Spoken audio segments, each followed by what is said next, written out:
بسم اللہ الرحمن الرحیم. السلام علیکم. عام انتخابات میں اب یعنی بالکل ایک کاؤنٹ ڈاؤن اب آغاز ہو گیا ہے. آج 9 جنوری ہے. انتخابات شیڈیول کے مطابق ہوں گے انشاءاللہ.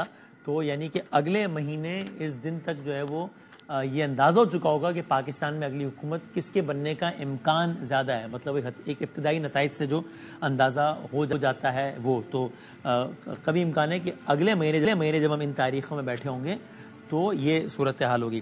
لیکن بہت سارے سوالات ہیں, بہت سارے ایشوز ہیں جن کو ہم ڈسکس کرتے ہیں. آغاز کرتے ہیں پہلی سٹوری سے جو کہ پاکستان مسلم لیگ نون سے متعلق ہے, جن کے گرد بہت سارے سوال ہیں. کیوں ان کی انتخابی مہم کا آغاز کب ہو رہا ہے, کیوں ان کے لیڈر جلسے کیوں نہیں کر رہے, نواز شریف سے جلسے کیوں نہیں کر رہے, کہ وہ اتحاد آئی پی پی سے کر رہے ہیں سیٹ ایڈجسٹمنٹ یا نہیں کر رہے, اور بہت ساری اور باتیں. اور آف کورس احسن اقبال صاحب سیکرٹری جنرل ہے پاکستان مسلم لیگ نون کے, تو ان کا جو بھی اسٹیٹمنٹ ہے وہ پارٹی پالیسی کی حیثیت رکھتا ہے. ہم نے ان کو زحمت دی ہے. آئی ایم گریٹفل کہ وہ ہمارے ساتھ ہیں. ابھی انتخابی مہم میں ہی ہیں, ناروال میں ہیں. حضور السلام علیکم. جی وعلیکم السلام. شکریہ وقت دینے کا. سر پہلے تو اگر پلیز یہ بتا سکیں کہ کب باقاعدہ فائنل نون لیگ کا پتہ چلے گا کہ کس حلقے سے کون ہے, اور کب باقاعدہ نواز شریف سے جلسوں کا آغاز کریں گے؟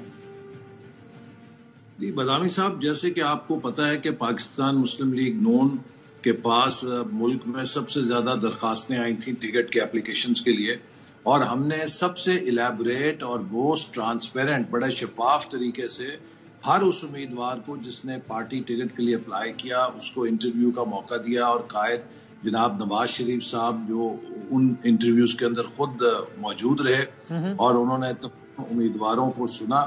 اور اب یہ تمام جو ایکسرسائز ہے حتمی مرحلے میں ہے. مجھے امید ہے کہ اگر کل نہیں تو پرسوں تک ہم اپنے حتمی فہرست کو مرتب کر کے ریلیز کرنے کی پوزیشن میں ہوں گے. اور جلسوں کا آغاز کب کریں گے نواز شریف صاحب؟ اب تو جی اسی طرح غالباً جو ان کا جلسوں کا پروگرام ہے وہ بھی 15 کے لگ بھگ اس کو بنایا جا رہا ہے. 15 جنوری سے کک آف کرنے کا پلان ہے. اس کے لیے حتمی جو پروگرام ہے وہ 1 دن میں یا 2 دن میں اس کو ہم اناؤنس کریں گے, اور اس کے بعد وہ پورے ملک کے اندر جلسے کریں گے.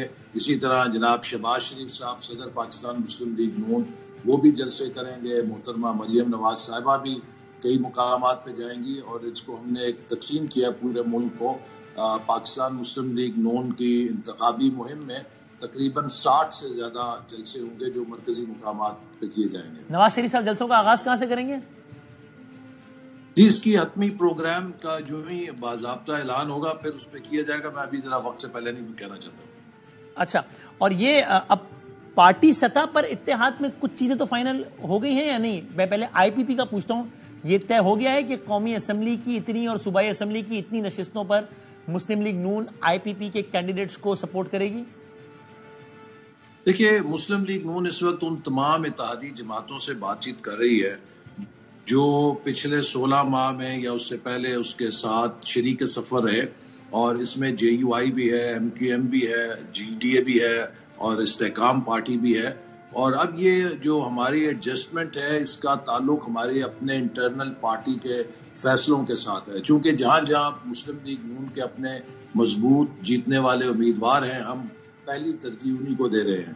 اور اس میں ایک بنیادی اصول یہی ہے کہ اگر کسی ہمارے اتحادی جماعت کے پاس ایک بہتر اور مؤثر کینڈیڈیٹ ہے جو جیت سکتا ہے تو ہم ضرور اس کو اکوموڈیٹ کرنے پر کوشش کر رہے ہیں, کیونکہ یہ ساری جماعتیں ہمارے ساتھ رہیں اور انہوں نے مدد کی کہ ہم پاکستان کو اس حکومت سے نجات دلائیں جس نے پاکستان کی معیشت کو بینکرپسی کے دہانے پہ لا کے رکھا. اور اگر ہم سب ملتے نہ اشتراک عمل نہ کرتے, خدا نہ خواستہ آج پاکستان شاید سری لنکا بن چکا ہوتا, اور ہم نے آئی پی پی کا معاملہ تو مختلف ہے نا. یعنی ایسے آئی پی پی تو یہ ابھی کل کی بات ہے نا کہ یہ جماعت وجود میں آئی ہے, تو آئی پی پی سے اتحاد کی ایسی کیا مجبوری ہے, یا کوئی آپ کو کہہ رہا ہے کہ بھائی جان اس سے اتحاد کرو؟ چونکہ مطلب آئی پی پی سے نہ آپ کی کمٹمنٹ تھی نہ پچھلی حکومت گرانے میں آئی پی پی نے, اس وقت آئی پی پی وجود ایگزسٹ ہی نہیں کرتی تھی. تو آئی پی پی سے, اور آپ کہتے ہیں پنجاب میں تگڑے بھی ہیں, پنجاب میں کینڈیڈیٹ بھی بہت زیادہ ہیں, تو پھر آئی پی پی کے حق میں کیوں بٹھا رہے ہیں اپنے بندے آپ؟ جی دیکھیے اس میں پہلی بات یہ ہے کہ جو آئی پی پی کے اندر مین لیڈرشپ ہے یہ وہی ہے کہ جو گزشتہ 16 ماہ کے دوران ہمارے ساتھ رہی, اور انہوں نے یہ جرت پیدا کی کہ یہ پی ٹی آئی کی لیڈرشپ کو اور عمران خان صاحب کو فیس کریں, کنفرنٹ کریں اور اپنا کردار ملک کے مفاد میں ادا کریں.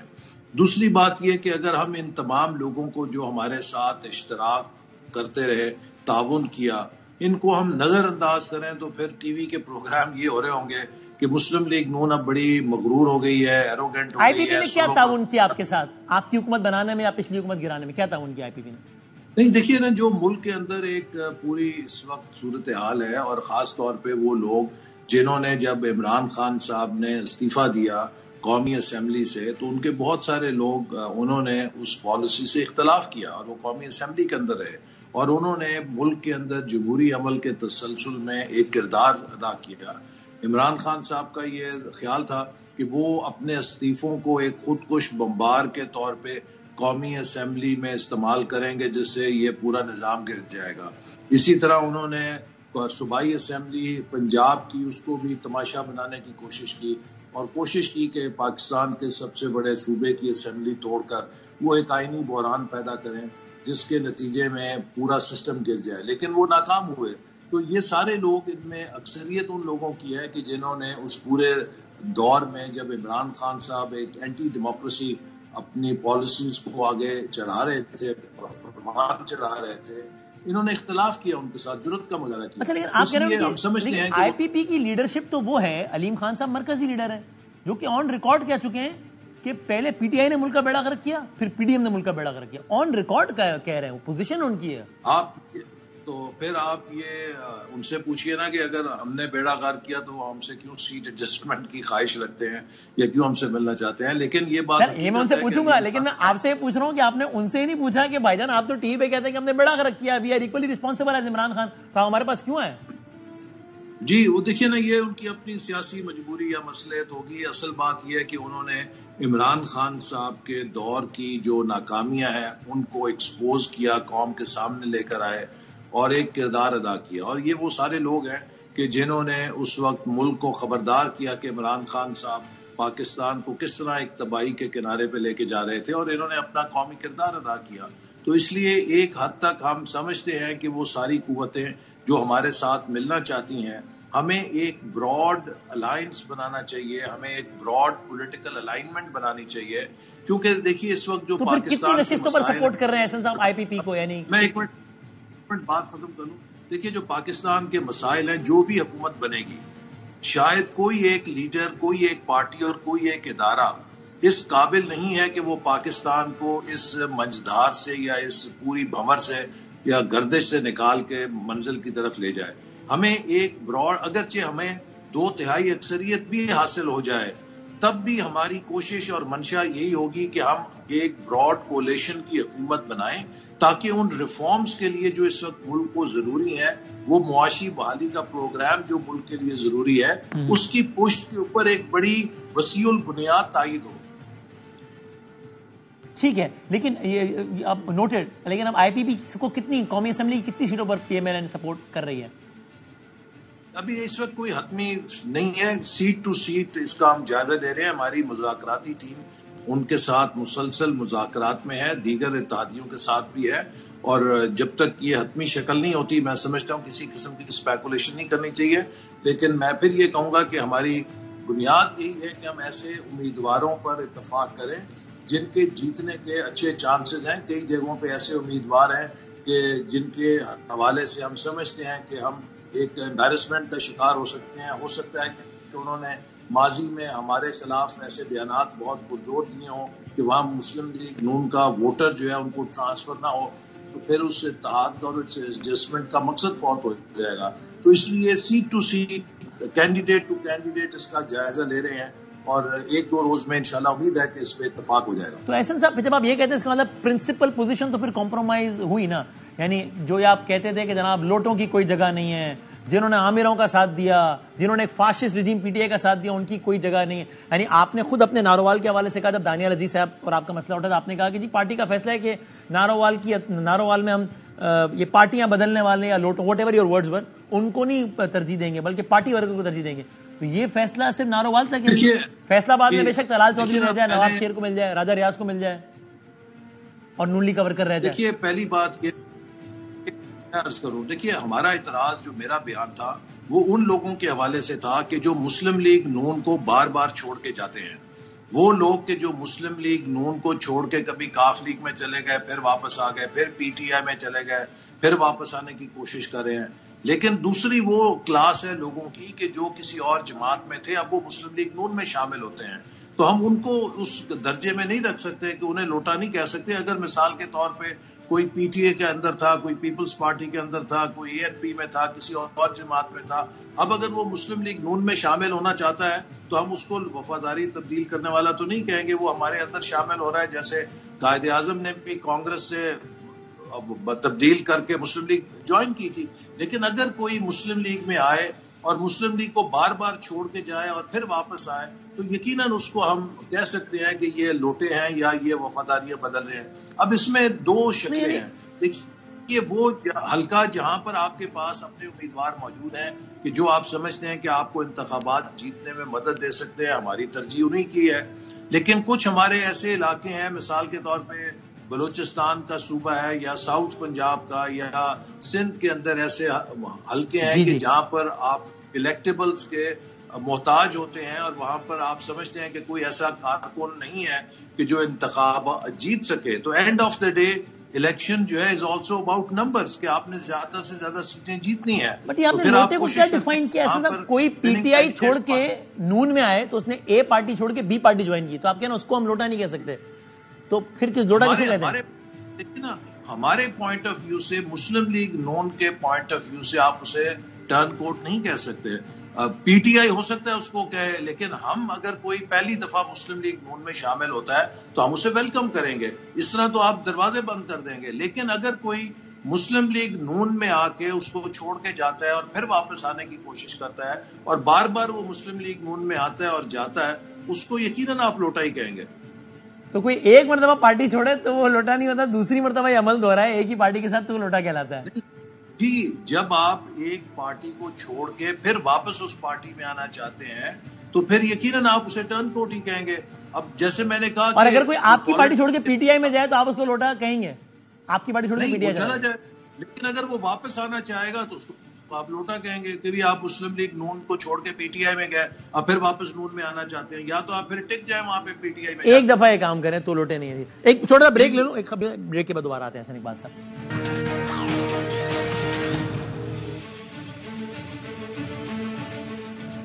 خوش آمدید کہتے ہیں آپ کو ایک بار پھر. حسن اقبال صاحب سینئر رہنما پاکستان مسلم لیگ نون کے سیکرٹری جنرل ہمارے ساتھ ہیں. حسن صاحب، یہی بریکنگ نیوز چل رہی تھی کہ آفیشیلی اب نشانات الاٹ ہو گئے ہیں. آپ کو مبارک ہو، آپ کو ایک بار پھر شیر الاٹ ہو گیا ہے. پی ٹی آئی نظریاتی کو بلے باز الاٹ ہو گیا ہے. آپ سمجھتے ہیں کہ بھائی پی ٹی آئی کو بھی دیا جائے بلہ؟ ٹھیک ہے، مطلب کیا ہے، تاکہ میدان بھی ہو، لیول پلینگ فیلڈ ہو، پھر جس کو عوام منتخب کریں؟ یا آپ سمجھتے ہیں کہ نہیں، پی ٹی آئی نے جو ہے وہ انحراف کیا ہے کچھ قواعد سے اور وہ بلے کے حقدار نہیں ہے؟ دیکھیے اس میں کسی کو کوئی اعتراض نہیں ہو سکتا کہ ان کو کیا نشان ملے یا نہ ملے. لیکن ایک اصول یہ ہے کہ پی ٹی آئی ہو یا عمران خان صاحب ہوں، وہ مسلسل ایک یہ روایت قائم کرنا چاہتے ہیں کہ وہ قانون سے بڑے ہیں، وہ آئین سے بڑے ہیں، وہ ریگولیشن سے بڑے ہیں. وہ تمام قواعد و ضوابط جو پاکستان کی تمام پولیٹیکل پارٹیز فلفل کرتی ہیں اور جو پاکستان کے قانون کے تحت ہر پارٹی کو پابند کرتا ہے کہ وہ ایک خاص انداز میں اپنے انٹرنل الیکشن، اگر P T I in regulations کو، اس قوانین کو نہیں تسلیم کرتی اور سمجھتی ہے کہ وہ اس سے ماورا ہے، تو کیا یہ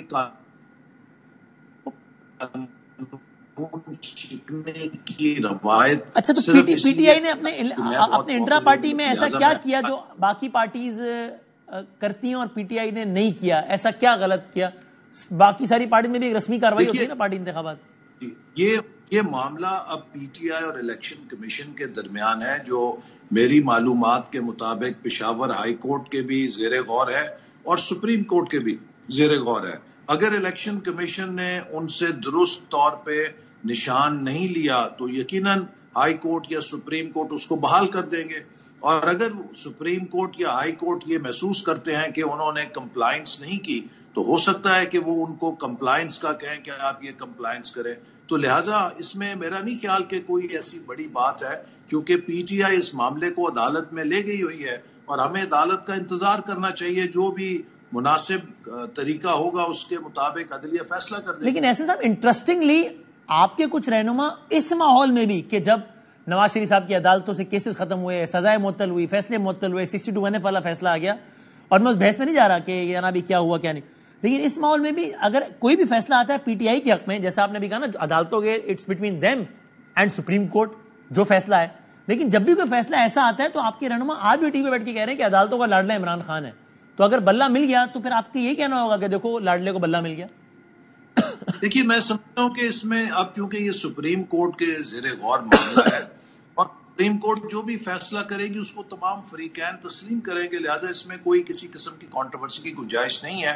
سب لوگ سپریم کورٹ کا احترام کرتے ہیں، اور آج بھی میں سن رہا تھا کہ عمران خان صاحب نے بھی کہا ہے کہ وہ سپریم کورٹ کے کسی فیصلے پہ تبصرہ نہیں کریں گے. اچھی بات ہے، اور ہم بھی جو سپریم کورٹ فیصلہ کرے گی اس کا احترام کریں گے. اچھا ٹھیک ہے، اور یہ لیول پلینگ فیلڈ کی بات ہو رہی ہے تو احسن صاحب ذرا یہ سنیے گا، جاوید لطیف صاحب نے بھی کہا تھوڑی دیر پہلے نیوز کے پروگرام میں لیول پلینگ فیلڈ سے متعلق کہ کن سے مانگ رہے ہیں لیول پلینگ فیلڈ. ذرا آپ یہ سنیے گا پھر میں اس کا جواب سے لیتا ہوں، دکھائیے گا. سر لیول پلینگ فیلڈ اب مانگ کس سے رہے ہیں مجھے یہ بتا دیں آپ. میں لیول پلینگ فیلڈ مانگ رہا ہوں پاکستان کے تمام ان اداروں سے جو فیصلہ سازی کرتے ہیں. میں ان سے یہ ریکویسٹ کر رہا ہوں جن اداروں میں بیٹھے لوگوں نے ہم پر الزام لگائے. یار اسٹیبلشمنٹ کی طرف اشارہ ہے نا، تو یہ پارٹی پالیسی ہے یا ذاتی رائے ہے؟ نہیں، یہ جاوید لطیف صاحب کی ذاتی رائے ہو سکتی ہے. میرا خیال ہے کہ پاکستان مسلم لیگ نون سے 2018 میں لیول پلینگ فیلڈ چھینی گئی تھی، اور آج یہ سب کو معلوم ہے کہ نواز شریف صاحب کو جس طریقے سے نااہل کیا گیا، پارٹی کی صدارت سے ہٹایا گیا اور ان کو تاحیات نااہل کیا گیا، وہ سارے فیصلے ایک سازش کے تحت کیے گئے تھے، وداؤٹ اینی میرٹ کیے گئے تھے. اور یہی وجہ ہے کہ جس کی وجہ سے پی ٹی آئی کو کوشش کی گئی کہ ایڈوانٹیج دی جائے نواز شریف صاحب کو راستے سے ہٹا کے.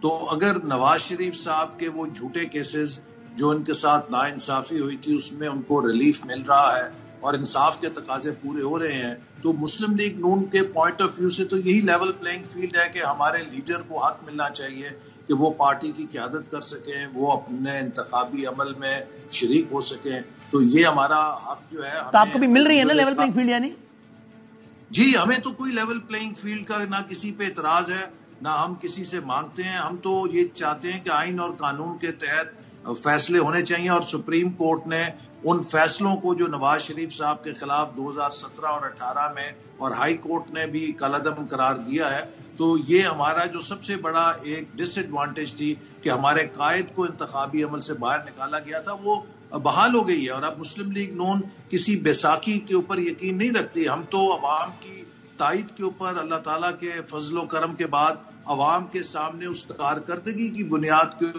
اوپر امید رکھتے ہیں کہ کامیاب ہوں گے جو ہم نے 2013 سے 18 میں کر کے دکھائی. اور بدانب ایک بات میں یہ کہوں گا، دیکھیے اب پاکستان کی تینوں پارٹیز ٹیسٹڈ ہیں. پیپلز پارٹی 2008 سے 13 تک تھی، ہم نے 13 سے 18 تک حکومت کی، اور پی ٹی آئی نے 18 سے 22 تک حکومت کی. پاکستان کے عوام جانتے ہیں کہ کس کے دور میں سب سے زیادہ ترقی ہوئی، کس کے دور میں مہنگائی کا جن بوتل سے نکلا، کس نے پاکستان میں بدامنی اور دہشت گردی کو ختم کیا، کس نے پاکستان میں دوبارہ دہشت گردی کو زندہ کیا. تو اب پاکستان کے لوگ بڑا انفارم فیصلہ کر سکتے ہیں. اب یہ بات نہیں ہے کہ میں نیا ہوں مجھے بھی ایک موقع دے کر دیکھیں. وہ 4 سال قوم کے لیے ایک ڈرونا خواب تھے. ایک کوئی منصوبہ ایسا نہیں گنا سکتا کوئی پی ٹی آئی کا فرد کہ جو عمران خان نے کہیں کھڑا کیا ہو 4 سالوں میں، سوائے میں نہیں چھوڑوں گا، میں اس کو نہیں چھوڑوں گا، وہ چور ہے، وہ ڈاکو ہے، وہ فلانا ہے، وہ دھمکانا ہے. اس کے علاوہ قوم کو کیا سب کو کھل کے کھیلنے کا موقع دے دیا جائے، سب کی کارکردگی عوام کے سامنے ہے، پھر عوام نے جس کو منتخب کرنا ہے کر دے، سب کو ایکولی موقع دے دیا جائے. اور عوام بہت عقل مند ہے، ان کو جو بندہ ٹھیک لگتا ہے جو بات ٹھیک. وسیم صاحب سب کو موقع ملنا چاہیے، لیکن اس کے ساتھ ساتھ آپ یہ بھی پیش نظر رکھیں کہ جو 9 مئی کا واقعہ ہے یہ پاکستان کی تاریخ کا one of the darkest hours ہے. اور وہ لوگ جنہوں نے پاکستان کے سلامتی کے اداروں پہ حملہ کیا، جنہوں نے شہیدوں کی یادگاروں کو مسمار کیا، جنہوں نے قائد اعظم کا گھر جلا کے راکھ کر دیا، ان کے لیے اگر آپ اس بنیاد پہ معافی مانگیں گے اور دے دیں گے کہ جی لیول پلینگ فیلڈ ہونی چاہیے، کل کو آپ کسی دہشت گرد گروپ کے خلاف کیا کارروائی کر سکتے ہیں؟ جتنے دہشت گرد آپ نے جیلوں بند کی ان سب کو چھوڑ دیں. ایک آخری بس بات بتا دیں، آخری سوال کہ ایک اور بھی بیان دیا جاوید صاحب نے، وہی بتا دیں کہ ذاتی رائے ہے پارٹی پالیسی یہ کیا ہے ذرا،